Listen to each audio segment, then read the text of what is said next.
Polri menetapkan 72 orang sebagai tersangka kasus pembakaran hutan dan lahan yang ditangani di 9 wilayah Polda. Dirtipiter Bareskrim Polri Brigjen Pol Muhammad Irhamni menyebut penindakan masih terus berlanjut. Sementara hingga kini terdapat 89 pengaduan terkait dugaan karhutlah yang diterima kepolisian.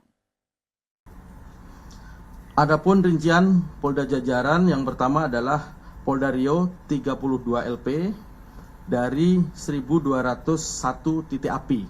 Jadi 1200 titik api yang berhasil kami laksanakan kegiatan penyelidikan dan penyidikan itu baru 32 LP. Mungkin ini sebagai prioritas utama, tetapi apa yang disampaikan Pak Karubinob tadi tidak berhenti sampai di sini. Kami tetap dinamis melakukan proses penyelidikan dan penyidikan. Sampai hari ini sudah kami turunkan tim asistensi dan nantinya kalau ada lapis kemampuan, kalaupun harus dilakukan penyelidikan dan penyidikan oleh kami dari Direktorat Tipiter Bareskrim Polri, perkara tersebut akan tentunya kami ambil alih. Kemudian dalam proses penyelidikan di Polda Riau ini ada 2 perkara, kemudian naik sidik karena sudah ditemukan peristiwa pidananya, itu 30 laporan polisi. Kemudian Polda Riau telah menetapkan kurang lebih 35 orang tersangka. Kemudian lanjut yang kedua, Polda Kalbar telah menerbitkan 18 laporan polisi dari 2.282 titik api. Ini sangat banyak memang, dan rekan-rekan tahu kemarin Bapak Presiden dan Bapak Kapolri serta Panglima TNI secara langsung turun ke lapangan ke TKP kebakaran, dan memang di sana juga sangat banyak. Modus operandinya adalah 2 hektar dibakar oleh masyarakat, dan pembakaran ini tentunya sangat merugikan masyarakat yang lain.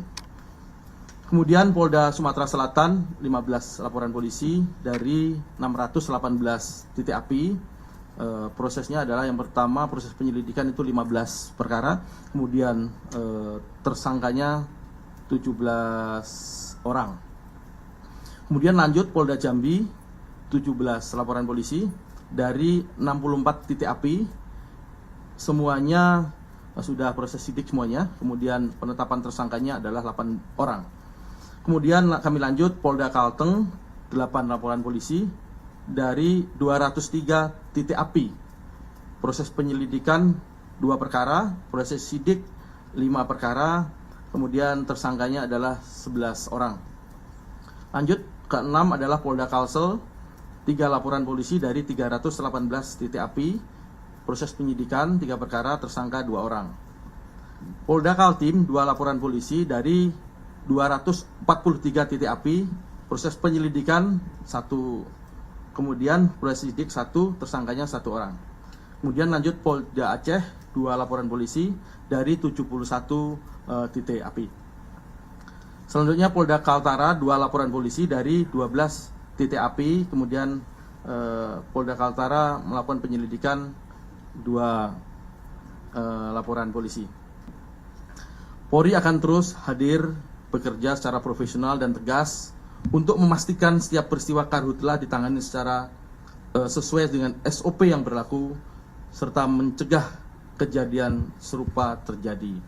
Bahwa proses penegakan hukum ini tentunya bagian dari preemptive strike, yang mana para pelaku kita lakukan pengamanan, kita lakukan penahanan supaya mereka tidak melakukan atau mengulangi perbuatan lagi ke depan, setidaknya di masa kemarau ini, yang mana sangat sensitif.